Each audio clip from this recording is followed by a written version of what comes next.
애플워치가 곧 발매된다고 하죠. 이런 과학의 기술의 발전에는 당연히 물리가 뒷받침하고 있습니다. 이번 시간에는 원자의 구조에 대해 배워보겠습니다. 우리가 살고 있는 21세기는 어마어마한 과학의 발전을 이루었죠. 원자는 아주 작은 입자인데요. 그 내부가 어떻게 생겼는지 궁금해하는 많은 사람들에 의해서 원자의 구조가 밝혀지고 있습니다. 우리가 알고 있는 원자의 구조를 먼저 볼까요? 원자의 중앙에는 플러스를 띠는 원자 핵이 있고 그 주변에 마이너스를 띠는 전자가 있습니다. 그리고 전자와 원자 핵 사이에는 전기력이라는 서로 잡아당기는 힘이 작용합니다. 원자 핵은 다시 플러스를 띠는 양성자와 전하를 띠지 않는 중성자로 쪼갤 수 있죠. 사실 중성자와 양성자는 또 다른 입자로 되어 있습니다. 바로 쿼크라는 기본 입자인데요. 업 쿼크와 다운 쿼크의 결합으로 중성자와 양성자가 만들어집니다. 자, 이 모든 사실을 알기까지 얼마나 많은 시간이 걸렸을까요? 모든 물질은 원자로 되어 있습니다. 그리고 원자핵이 1개, 전자가 1개면 수소원자, 원자핵이 2개, 전자가 2개면 헬륨 원자, 원자핵과 전자가 6개씩이면 탄소 원자가 되는 거죠. 이렇게 원자핵의 개수에 따라 모든 원소들이 만들어집니다. 자, 21세기에 사는 우리는 원자에 대해서 꽤 많은 것을 알고 있죠? 하지만 이런 사람이 살던 옛날 이런 시절에는 이 모든 사실들을 몰랐습니다. 심지어 원자가 뭔지도 몰랐죠.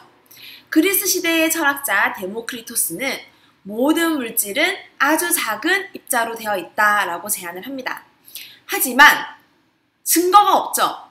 아주 오랜 시간 동안 이 주장은 받아들여지지 않습니다. 그 후 약 2000년이 지난 1808년에 가서야 영국의 화학자 존 돌턴이 데모크리토스의 주장을 부활시킵니다. 돌턴의 원자설은 너무 많이 들어봤죠?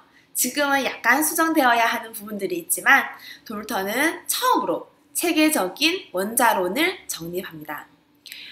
물질은 더 이상 쪼개지지 않는 원자로 되어 있다라는 거죠. 돌턴은 굉장히 유명한 과학자죠. 자, 그런데 돌턴은 과학자로서는 치명적인 약점인 정록생명이었다고 합니다. 과학에 대한 열정으로 장애를 이겨낸 대단한 본보기죠. 자, 계속 볼까요? 1897년 존 톰슨은 존 돌턴과 존 톰슨이네요. 존나 신기하게 둘 다 영국의 과학자입니다. 사실 톰슨은 원자의 구조보다도 더 중요한 업적을 남기는데요. 바로 음극선이라는 실험을 통해서 원자 내에 전자가 있다는 것을 발견합니다. 돌턴의 원자는 더 이상 쪼개지지 않는다라는 첫 번째 주장이 오답이 되는 순간이죠. 그래서 돌턴의 주장이 틀렸다고 해서 돌턴의 이론이 무시받고 있나요? 아니죠. 여전히 돌턴은 위대한 과학자입니다. 이렇게 현재 과학 사실들은 항상 틀릴 수 있다는 것을 명심하면서 과학 공부를 하도록 합시다.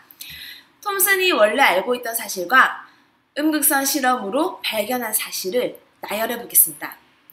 자, 우선 첫 번째로 원자는 쪼개질 수 있고 내부에는 전자가 있다는 것을 발견합니다. 굉장히 중요한 발견입니다.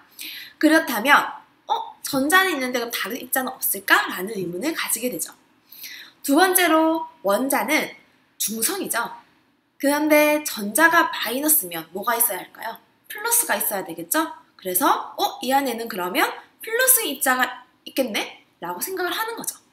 자, 세 번째로 원자의 질량에 비해서 전자는 어마어마하게 가볍습니다. 1000배나 가볍습니다.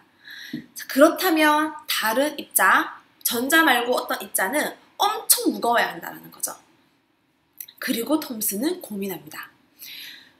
원자 내부는 어떻게 생겼을까?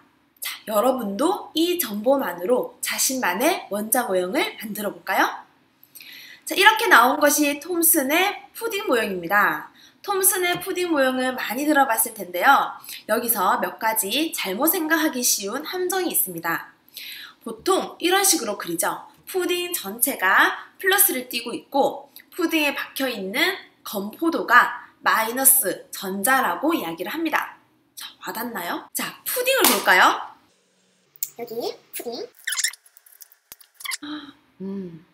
망고 푸딩입니다. 자, 푸딩 전체는 한 덩어리입니다. 자, 여기 이 전체가 플러스를 얘기하는데요. 플러스는 중요한 거, 플러스는 마이너스처럼 알갱이가 있는 입자가 아닌 거죠. 안에 있는 알갱이들, 요 알갱이가 전자인 거죠. 자, 푸딩의 과율은 좀 많이 크죠? 이에 비해서 전자는 굉장히 작습니다. 자, 그렇다면 플러스와 마이너스의 총 전하량은 어떨까요? 당연히 같습니다. 그래서 보통 플러스와 마이너스의 개수를 같게 나타내기 위해서 이런 식으로 그림을 많이 그리죠. 근데 여기서 플러스도 마이너스처럼 입자가 박혀 있다라고 생각하기가 쉽기 때문에 저는 이 그림보다 이렇게 그리는 게 더 좋겠네요. 자, 큰 푸딩 안에 전자가 박혀 있습니다. 큰 물질과 작은 물질의 전하량, 전체 전하량은 같은 거죠. 전하량의 밀도는 어떻게 될까요? 큰 물질에 같은 전하량이 퍼져 있으니까 플러스인 경우는 전하가 안개처럼 퍼져서 밀도가 아주 작은 거죠. 그런데 그에 비해 전자는 아주 작은 입자에 같은 전하량이 들어 있습니다. 전하량의 밀도가 엄청 크겠죠. 자, 러더퍼드의 원자 모형을 이해하기 위해서는 이 사실이 엄청 중요합니다. 전하량의 밀도 차이를 꼭 이해하고 넘어가세요. 자, 정리해볼까요?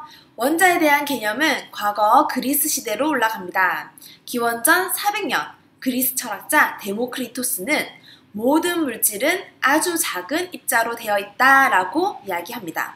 그 후 1808년 영국의 과학자 존 돌턴은 물질은 더 이상 쪼개지지 않는 원자로 되어 있다라고 하죠.